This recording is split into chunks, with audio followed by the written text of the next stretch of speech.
ನಾಯಕತ್ವ ಕಿತ್ತಾಟ, ಸಂಪುಟ ಸರ್ಕಸ್, ಪಕ್ಷ ವಿರೋಧಿ ಕಿಡಿ, ಬಣ ರಾಜಕೀಯ, ಕೈ ಸುಡುತ್ತಿದೆ ಭಿನ್ನ ಮತದ ಬೇಗುದಿ. ಮನೆಯೊಂದು ಮೂರು ಬಾಗಿಲು.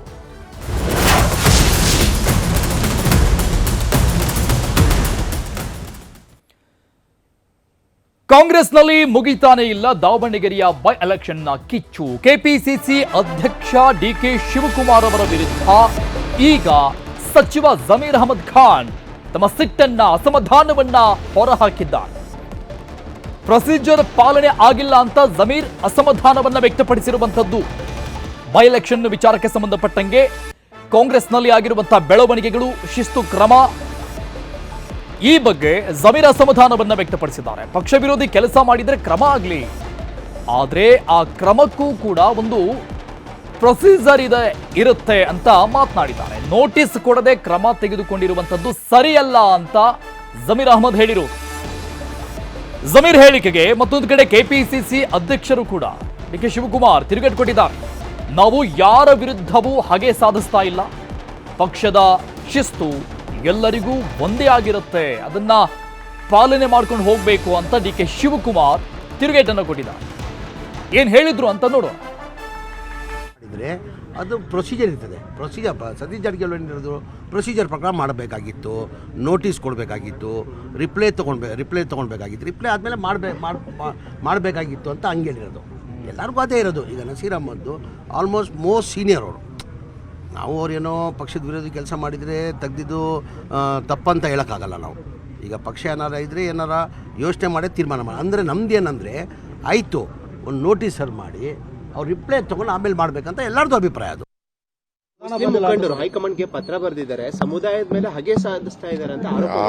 ಯಾರು ಹಗೆ ಸಾಧಿಸ್ತಾ ಇಲ್ಲ, ಯಾರು ಮಾಡ್ತಾ ಇಲ್ಲ. ಪಕ್ಷ ಶಿಸ್ತಿನಲ್ಲಿ ಏನು ಹೇಳ್ತದೋ ಆ ಪಕ್ಷದ ಶಿಸ್ತು ಎಲ್ಲರಿಗೂ ಕೂಡ ಶಿಸ್ತು ಅಳವಡಿಸ್ತದೆ. ಯಾರು ಹಗೆ ಸಾಧಿಸ್ತಾ ಇಲ್ಲ, ಯಾರು ಮಾಡ್ತಾ ಇಲ್ಲ. ಪಕ್ಷ ಶಿಸ್ತಿನಲ್ಲಿ ಏನು ಹೇಳ್ತದೋ ಆ ಪಕ್ಷದ ಶಿಸ್ತು ಎಲ್ಲರಿಗೂ ಕೂಡ ಶಿಸ್ತು ಅಳವಡಿಸ್ತದೆ.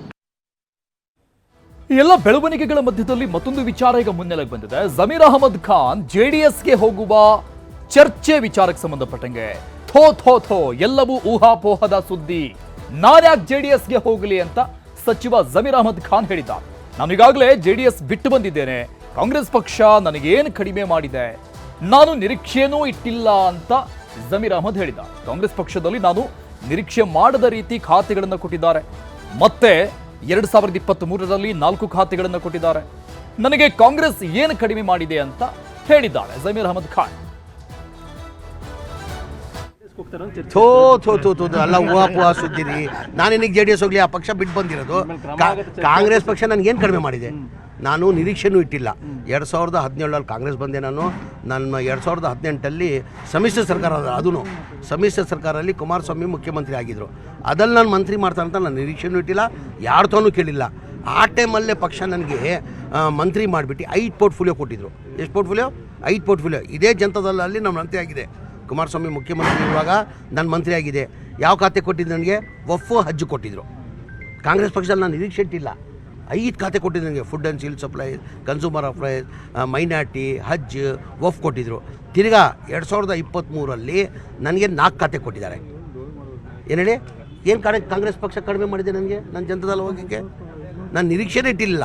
ಏನಕ್ಕೆ? ನನಗಿಂತ ಸೀನಿಯರ್ ಇದ್ದರು ಭಾಳ ಜನ ನನಗಿಂತ ಸೀನಿಯರ್ ಇದ್ದರು.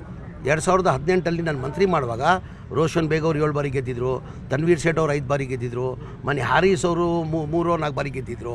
ಅವ್ರು ಎಲ್ಲ ಇಟ್ಕೊಂಡು ನಾನು ಮಾಡಬೇಕಾದ್ರೆ ನಾನು ಮರೆಯೋಕ್ಕಾಗ್ತದೆ? ಅದು ಅದೆಲ್ಲ ಅವ್ರ ಜೊತೆ ನಾನೇನಿಗ್ರಿ ಮಾತಾಡಲಿ? ಹೂವಾ ಸುದ್ದಿ. ನಾನು ಹೇಳ್ತಾಯಿಲ್ಲ ಪಕ್ಷ ಏನು ಕಡಿಮೆ ಮಾಡಿದೆ ನನಗೆ. ಈಗ ಪಕ್ಷ ನನಗೆ ಏನು ಕಡಿಮೆ ಮಾಡಿದೆ? ಈಗ ಪಕ್ಷ ನನಗೆ ಏನಾದ್ರು ಕಡಿಮೆ ಮಾಡಿರ್ಬೇಕು ತಾನೆ. ನನಗೆ 2 ಸತಿ ಮಂತ್ರಿ ಮಾಡಿರೋದ್ರೆ ಅದಕ್ಕಿಂತ ಹೆಚ್ಚು ಏನು ಬೇಕು? ಅದಕ್ಕಿಂತ ಹೆಚ್ಚಾಗಿ ಏನು ಬೇಕು ನನಗೆ? ಇವಾಗ ಡೀಟೇಲ್ಸ್ ಕೊಡ್ತಾರೆ ನಮ್ಮ ಪ್ರತಿನಿಧಿ ಕೃಷ್ಣ, ಲೈವ್ ನಲ್ಲಿ ಜಾಯ್ನ್ ಆಗ್ತಾ ಇದ್ದಾರೆ. ಕೃಷ್ಣ, ದಾವಣಗೆರೆ ಬೈ ಎಲೆಕ್ಷನ್ ವಿಚಾರಕ್ಕೆ ಸಂಬಂಧಪಟ್ಟಂಗೆ ಪಕ್ಷ ವಿರೋಧಿ ಚಟುವಟಿಕೆ ಅನ್ನುವಂಥ ವಿಚಾರವಾಗಿ ಅಲ್ಪಸಂಖ್ಯಾತ ನಾಯಕರ ಮೇಲೆ ಆಗ್ತಾ ಇರುವಂತಹ ಕ್ರಮಗಳು, ಈ ಎಲ್ಲ ವಿಚಾರಗಳ, ಈ ಎಲ್ಲ ಬೆಳವಣಿಗೆಗಳ ನಂತರದಲ್ಲಿ ನೋಡಿದ್ರು ಕೂಡ ಸಿಎಂ ಸಿದ್ದರಾಮಯ್ಯನವರ ಮೌನವಾಗಿರುವಂಥದ್ದು. ಅದಾದ ಮೇಲೆ ಸತೀಶ್ ಜಾರಕಿಹೊಳಿ ಅವರು ಡಿಕೆ ಶಿವಕುಮಾರ್ ಅವರನ್ನ ಭೇಟಿಯಾಗಿರುವಂಥದ್ದು, ಜಮೀರ್ ಅವರನ್ನು ಕೂಡ ಅವರು ಭೇಟಿಯಾದರು. ಅದಾದ್ಮೇಲೆ ನಿನ್ನೆ ಮಾತನಾಡಿದ್ರು ಜಾರಕಿಹೊಳಿ ಅವರು, ನಾನು ಅಲ್ಲಿ ಹೋಗಿದ್ದು ಅಲ್ಪಸಂಖ್ಯಾತರ ರಕ್ಷಣೆಗಾಗಿ ಅಂತ. ಈ ಎಲ್ಲವನ್ನ ಬೆಳವಣಿಗೆಯ ನಂತರದಲ್ಲಿ ಈಗ ಜಮೀರ್ ಅಹಮದ್ ಖಾನ್ ಅವರು ಕೊಟ್ಟಿರುವಂತಹ ಹೇಳಿಕೆ ನೋಡ್ತಾ ಇದ್ವಿ, ಈ ಕ್ರಮ ಸರಿಯಲ್ಲ ಅಂತ. ಸೊ ಹಾಗಾಗಿ ಎಲ್ಲೋ ಒಂದ್ ಕಡೆ ಕಾನ್ಫಿಡೆನ್ಸ್ ಅಲ್ಲಿ ಇದ್ದಾರಂತ ಕಾಣಿಸುತ್ತೆ ಜಮೀರ್ ಅಹಮದ್ ಖಾನ್. ಈ ಎಲ್ಲ ಬೆಳವಣಿಗೆಗಳು ಅವರ ಪರವಾಗಿ ಆಗ್ತಾ ಇದ್ದಾವ ಅಂತ.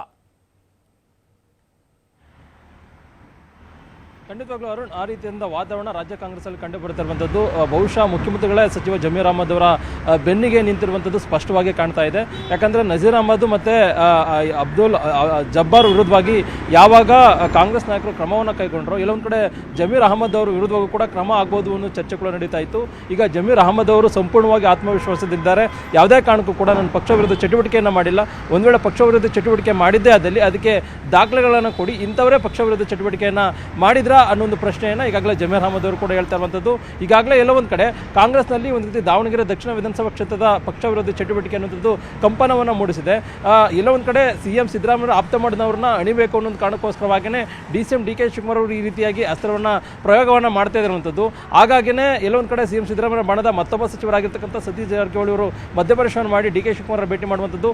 ಮತ್ತೊಂದು ಕಡೆ ಎಲ್ಲೋ ಒಂದು ಕಡೆ ಅಲ್ಪಸಂಖ್ಯಾತರನ್ನ ನಿರ್ಲಕ್ಷ್ಯವನ್ನು ತೋರಲಾಗಿದೆ. ಬರ್ತಕ್ಕಂಥ ದಿನಗಳು ಇದು ಕಾಂಗ್ರೆಸ್ ಪಕ್ಷಕ್ಕೆ ದೊಡ್ಡ ಮಟ್ಟದ ಎಫೆಕ್ಟ್ ಆಗುತ್ತೆ ಅನ್ನೋ ಕಾರಣಕ್ಕೋಸ್ಕರವಾಗಿ ಅಬ್ದುಲ್ ಜಬ್ಬಾರ್ ಆಗಿರ್ಬೋದು ಮತ್ತು ನಜೀರ್ ಅಹಮದ್ ಅವರ ಕ್ರಮವನ್ನು ವಾಪಸ್ ತೆಗೆದುಕೊಳ್ಳಿ ಅನ್ನೋ ಮಾತನ್ನು ಸತೀಶ್ ಜಾರಕಿಹೊಳಿ ಕೂಡ ಹೇಳಿದರು. ಅದಾದ ಬಳಿಕವಾಗಿ ಮುಸ್ಲಿಂ ಧರ್ಮಗುರುಗಳು ಕೂಡ ಇಲ್ಲೊಂದು ಕಡೆ ಮುಸ್ಲಿಂ ನಾಯಕರ ವಿರುದ್ಧವಾಗಿ ಏನೆಲ್ಲ ಕ್ರಮಗಳನ್ನು ಆಗ್ತಾ ಇದೆ ಕಾಂಗ್ರೆಸ್ಸಲ್ಲಿ ಅದ್ರ ವಿರುದ್ಧವಾಗಿ ಅಸಮಾಧಾನಗೊಳ್ಳೋದ್ರ ಮುಖಾಂತರವಾಗಿ ರಾಹುಲ್ ಗಾಂಧಿ ಅವರಿಗೂ ಕೂಡ ಪತ್ರವನ್ನು ಕೂಡ ಬರೆದಿದ್ರು. ರಾಹುಲ್ ಗಾಂಧಿ ಪತ್ರದಲ್ಲಿ ಬರೆಯೋದ್ರ ಮುಖಾಂತರವಾಗಿ ಅಸಮಾಧಾನ ಕೂಡ ಹೊರಹಾಕಿದ್ರು. ಯಾಕಂದರೆ ಇಡೀ ರಾಜ್ಯದಲ್ಲಿ ಅಲ್ಪಸಂಖ್ಯಾತ ಸಮುದಾಯ ಅನ್ನುವಂಥದ್ದು ಗಟ್ಟಿಯಾಗಿ ನಿಂತಿರುವಂಥದ್ದು ಕಾಂಗ್ರೆಸ್ ಪಕ್ಷದ ಜೊತೆಯಲ್ಲಿ. ಈಗ ಎಲ್ಲ ಒಂದು ಕಡೆ ಅವರು ಎಷ್ಟು ಸಪೋರ್ಟನ್ನು ಮಾಡಿದರೂ ಕೂಡ ಕ್ರಮವನ್ನು ಕೈಗೊಳ್ತಾ ಇರುವಂಥದ್ದು ಎಷ್ಟು ಮಟ್ಟಿಗೆ ಸರಿ ಅನ್ನೋ ಪ್ರಶ್ನೆಯನ್ನು ಧರ್ಮಗುರುಗಳು ಮಾಡೋದ್ರ ಮುಖಾಂತರವಾಗಿ ಒಂದಷ್ಟು ಜನ ಜಮೀರ್ ಅಹಮದ್ ಅವರ ಪರವಾಗಿ ಮಾತಾಡಿದ್ರೆ, ಮತ್ತಷ್ಟು ಜನ ಜಮೀರ್ ಅಹಮದ್ ಅವರು ಕೂಡ JDS ಹೋದರೂ ಕೂಡ ಏನು ಪ್ರಯೋಜನ ಏನೂ ಆಗೋದಿಲ್ಲ, ಸಮುದಾಯದಲ್ಲಿ ಎಲ್ಲರೂ ಕೂಡ ಒಗ್ಗಟ್ಟಿಗಿದ್ದಾರೆ ಅನ್ನೋ ಒಂದು ಸಂದೇಶವನ್ನು ಕೂಡ ಕೊಟ್ಟಿದ್ರು. ಹಾಗಾಗಿನೇ ಒಂದು ರೀತಿ ಅಲ್ಪಸಂಖ್ಯಾತರೆಲ್ಲ ಒಂದು ರೀತಿ ದೊಡ್ಡ ಮಟ್ಟದ ಗೊಂದಲ ನಿರ್ಮಾಣ ಆದಂಥ ಸಂದರ್ಭದಲ್ಲಿ ಸಚಿವ ಜಮೀರ್ ಅಹಮದ್ ಅವರು ಈಗ ಸ್ಪಷ್ಟನೆಯನ್ನು ಕೊಟ್ಟಿರುವಂಥದ್ದು. ಧರ್ಮಗುರುಗಳು ಏನು ಪತ್ರವನ್ನು ಬರೆದಿದ್ರೆ ಅದು ರಾಹುಲ್ ಗಾಂಧಿ ಅವರು ಮತ್ತು ಹೈಕಮಾಂಡ್ ನಾಯಕರು ತೀರ್ಮಾನ ಮಾಡ್ತಾರೆ.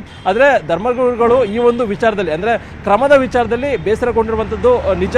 ಅವ್ರ ಜೊತೆ ನಾವು ಮಾತಾಡ್ತೇವೆ, ಎಲ್ಲವೂ ಕೂಡ ಸರಿಪಡಿಸ್ತೇವೆ ಅನ್ನೋದು ಮಾತನ್ನು ಕೂಡ ಹೇಳಿರುವಂಥದ್ದು. ಅದ್ರ ಜೊತೆಗೆ ವಿಶೇಷವಾಗಿ ಅಬ್ದುಲ್ ಜಬ್ಬಾರ್ ಆಗಿರ್ಬೋದು ಮತ್ತು ನಜೀರ್ ಅಹಮದ್ ವಿರುದ್ಧವಾಗಿ ಏನು ಏಕಾಏಕಿ ಕ್ರಮವನ್ನು ಕೈಗೊಂಡುವಂಥದ್ದು, ಅಂದರೆ ಕಾಂಗ್ರೆಸ್ ಪಕ್ಷದಲ್ಲಿ ಏನೇ ತಪ್ಪು ಮಾಡಿದ್ರು ಕೂಡ ಅವ್ರ ವಿರುದ್ಧ ಕ್ರಮ ಕೈಗೊಂಡ್ರು ಕನಿಷ್ಠ ಒಂದು 15 ದಿನಗಳ ಅವಕಾಶವನ್ನು ಮಾಡಿಕೊಡ್ಬೇಕಾಗುತ್ತೆ, ನೋಟಿಸನ್ನು ಕೊಡಬೇಕಾಗುತ್ತೆ.